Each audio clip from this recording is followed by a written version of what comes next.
Hola, bienvenidos a UCP. En esta ocasión hablaremos de la inductancia, el cual es un fenómeno físico que tiene muchas implicaciones en la electricidad y la electrónica. Veremos qué es y también algunas de sus principales aplicaciones. Así que, ¡comencemos! Para comprender la inductancia en su totalidad, se necesitan conocer dos principios de la física eléctrica que son muy simples de entender. El primero fue descubierto por un físico llamado Ørsted, quien probó que un conductor por el que circula una corriente genera a su alrededor un campo magnético que se comporta como un imán y su dirección se designa a través de la regla de la mano derecha. Si colocamos la mano en esta posición y señalamos el sentido de la corriente de forma convencional, es decir, de más a menos con el dedo índice, el campo magnético es señalado por el giro de los demás dedos. Este campo magnético depende de la intensidad de corriente que circule por el conductor y de su sentido, pero es un efecto normalmente despreciable. Si se quiere aprovechar este fenómeno, se debe de enrollar el cable, lo cual produce que el campo magnético se concentre en el centro de la espira. Y esto se puede mejorar aún más al colocar en el centro de la espira un material ferromagnético que conduzca bien el magnetismo, lo cual provocará que el campo magnético aumente, puesto que el campo magnético es como la corriente, los dos viajan por el camino que ofrezca menor resistencia al pasar. Aún con un centro ferromagnético se disipa un poco el campo magnético, y para que eso se evite se diseñaron los toroides. Esta configuración obliga al campo magnético a permanecer en el interior del toroide. En esta imagen podemos observar cómo se comportan las líneas del campo magnético con distintas disposiciones del conductor y cuando se agrega un centro ferromagnético. Podemos apreciar que en la figura D, el campo magnético se encuentra dentro del centro ferromagnético con forma toroidal. Otra observación es que en la figura A, de acuerdo con la fórmula, podemos observar que el campo magnético puede variar por la cercanía al conductor y de la intensidad de corriente, ya que tanto la permeabilidad magnética en el vacío, mu sub 0, el 2 y pi son constantes. Entonces, las únicas formas de obtener un campo magnético fuerte son acercándose al conductor o incrementando la corriente. Sin embargo, en la figura B, podemos observar que el campo magnético depende ahora del radio de la bobina y de la corriente, pero también del número de vueltas del conductor. Por lo tanto, a mayor cantidad de vueltas, mayor será el campo magnético. La inductancia se mide en henrios, y es la capacidad de una bobina de ser imán, y su fórmula es la siguiente, donde N es el número de espiras, mu es la permeabilidad magnética, S es la sección entre cada espira, y L minúscula es la longitud de la bobina.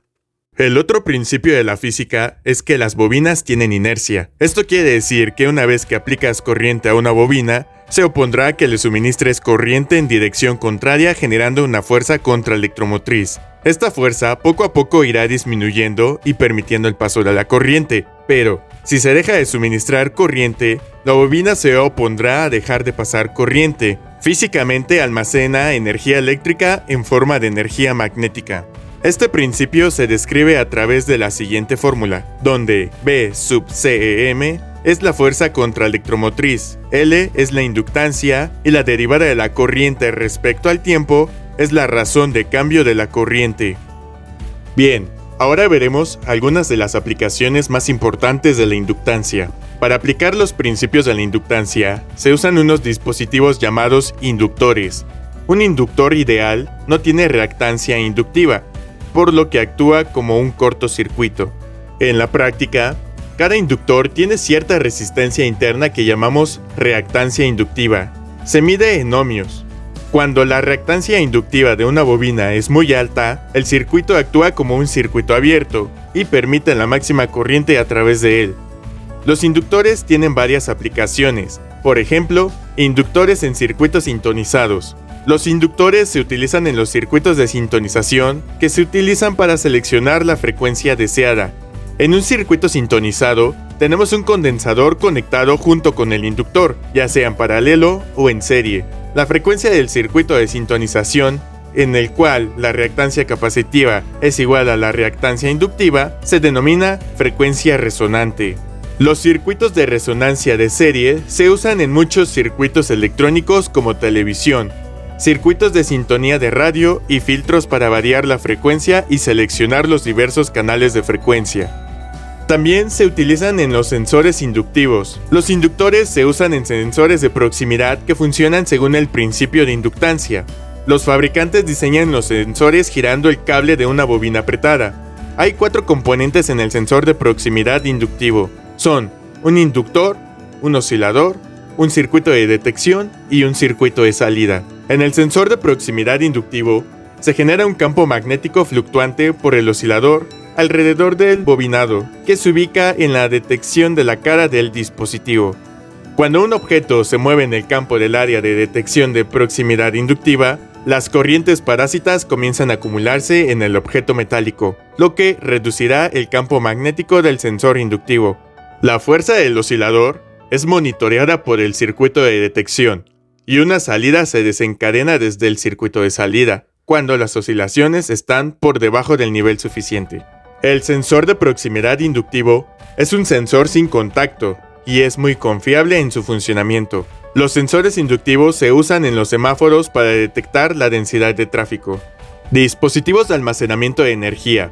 Podemos almacenar la energía en elementos pasivos como el condensador y los inductores. Los inductores pueden almacenar energía por un tiempo limitado. Como los inductores almacenan la energía en forma de campo magnético, se colapsará cuando eliminemos la fuente de alimentación. Los inductores funcionan como dispositivos de almacenamiento de energía en fuentes de alimentación conmutadas. Generalmente estas los usamos en nuestras computadoras. En este tipo de fuentes de alimentación, la relación de voltaje de salida depende del tiempo de carga del inductor. También se utiliza en los motores de inducción. La aplicación de inductores de amplio espectro es en los motores de inducción. En estos motores de inducción o motores asíncronos, los inductores están en posición fija y no se les permite moverse en el campo magnético cercano. Los motores de inducción convierten la energía eléctrica en energía mecánica. El eje en los motores girará debido al campo magnético producido por la corriente alterna. La velocidad del motor se fija ya que depende de la frecuencia de la energía suministrada por la fuente. Entonces, usamos inductores en estos motores para controlar la velocidad conectándolos en serie o en paralelo al eje.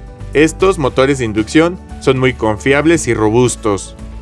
El transformador es otra aplicación popular de los inductores. Al combinar los inductores del campo magnético compartido, podemos diseñar un transformador.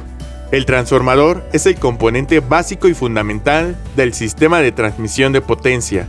Estos se usan para aumentar o disminuir la potencia en las líneas de transmisión al nivel requerido, como transformadores de intensificación y reducción respectivamente. En los transformadores, el inductor se adhiere al núcleo como devanados primario y secundario.